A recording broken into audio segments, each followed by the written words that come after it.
All right, welcome everybody. We are doing the HR executive after party panel discussion. We just finished our brain trust, about an hour and 15 minutes of peer-to-peer collaborative opportunities with HR executives.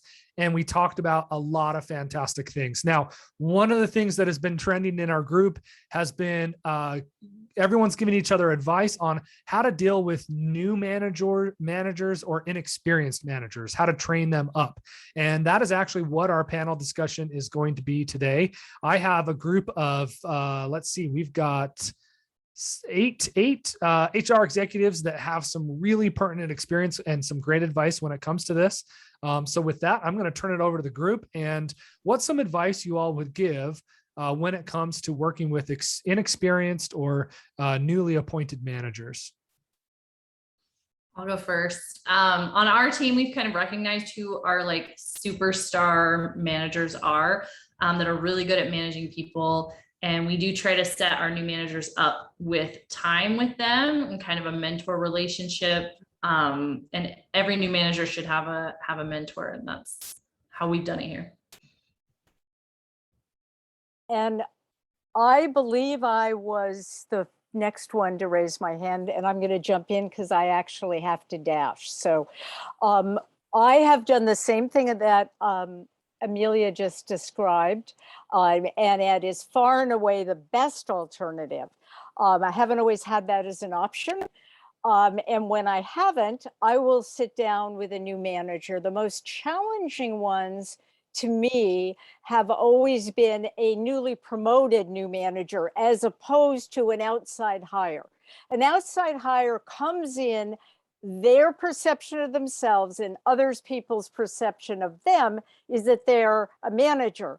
When someone is first promoted to being a manager and they're still working with at least some of their same team, it's a much harder situation. And I sit down with them, and it depends a lot on what their actual role within the organization is. But I try and walk them through actual scenarios.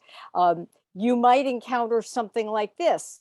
You would have handled it this way when you were up here, but this is how you step back and think about it differently as a manager. It's similar to the way that I've talked with people that are newly promoted to an HR role when they come from within the company, because they have to interact with everybody differently also. So that's my input. Great points. Thanks, Bridget. One of the things that we've done, along with what Bridget mentioned, is along with what Amelia mentioned as well, is I sit down with them when they first become a new manager and also talk with them, discuss some of the expectations, discuss some of the pitfalls.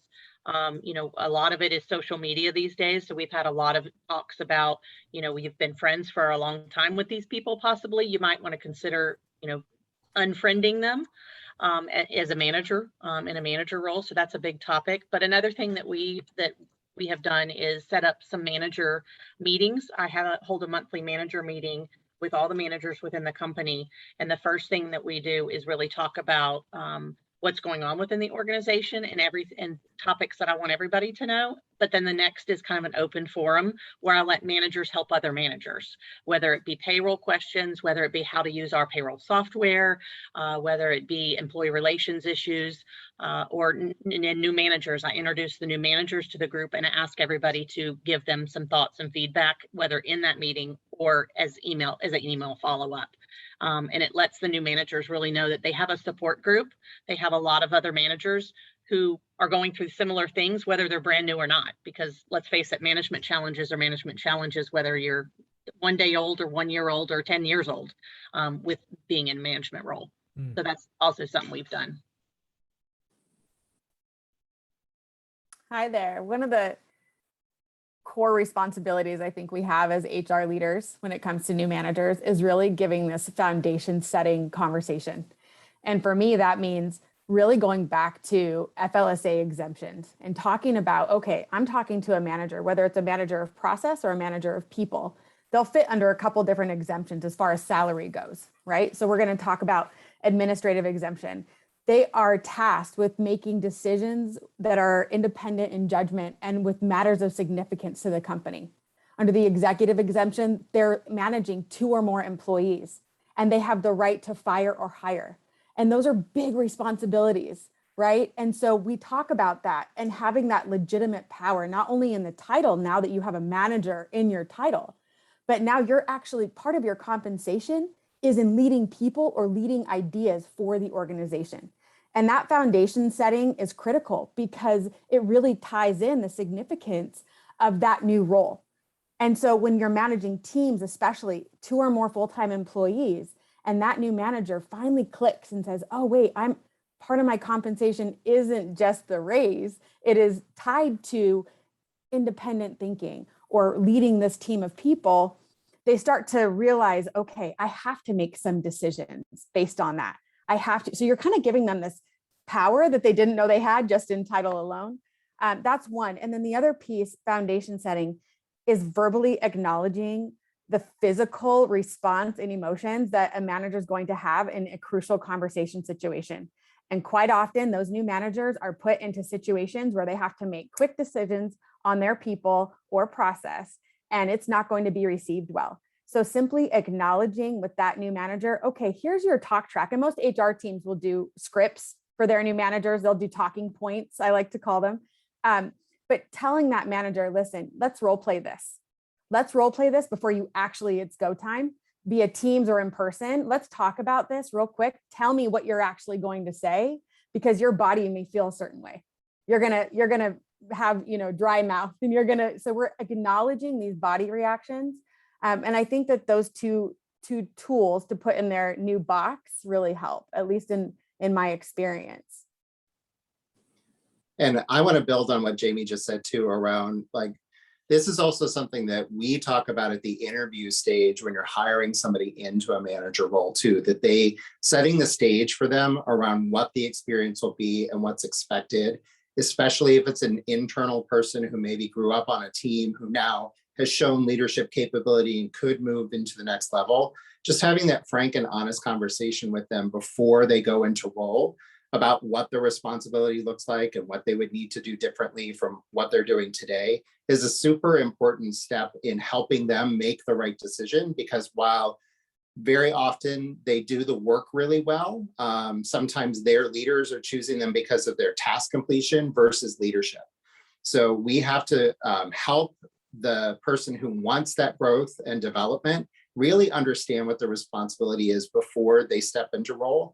And I think you can ask some of the same types of questions when you're hiring external people into a leadership role too, asking them what their experience was in their career path and how they got to where they are today and what they learned along the way, so that you kind of set that up with them ahead of time, that this is how we talk about you and your development and talent and what will be expected of you as you take on a leadership role in our organization. And I would say that for new managers, I recommend that they read the 1 Minute Manager. It's a classic and it gives them all the tools that they need to succeed. Internally, for HR professionals and the manager's supervisor, I would say make sure that we're not making any assumptions, that we go back and we let the new manager know this is the corrective action procedure from an employee perspective. Now let's talk about it from a supervisor perspective, right? Let's talk about those shifts and make sure that they feel comfortable, because that's going to prepare them for those critical conversations. The other thing that it's also a priority is going back and providing feedback, okay? But I think it's really, really important to catch them doing things right. As new managers, new supervisors, right? You want to go back and say, great job on this. You did really well on this. And that just gives you an opportunity and prepares them to receive critical feedback as well. So for me, those are the things that really help supervisors not only learn, but also feel comfortable with their own leadership and management style. Great. This is some fantastic advice. Basically my entire career has been in startups, and I have not had anything that you guys just said. And I have been in management, and I have failed miserably in a lot of ways. And I would have greatly appreciated something like that. So I think this is very timely advice. And Amelia, if you want to take us home from here, we'll finish up our panel. Yeah, it was awesome feedback and great ideas. I second what Paul said. Most of my experience has been in the startup space as well. So I had to learn from the ground up, like how to even do like one-on-ones and reports and all these things. So I've been building all of the infrastructure that you guys have been so exposed to already. So I'm just absorbing everything you say. But yeah, I'm very thankful to you guys for being here today and being part of this panel. And I look forward to continuing the conversation next month. Thanks. Bye.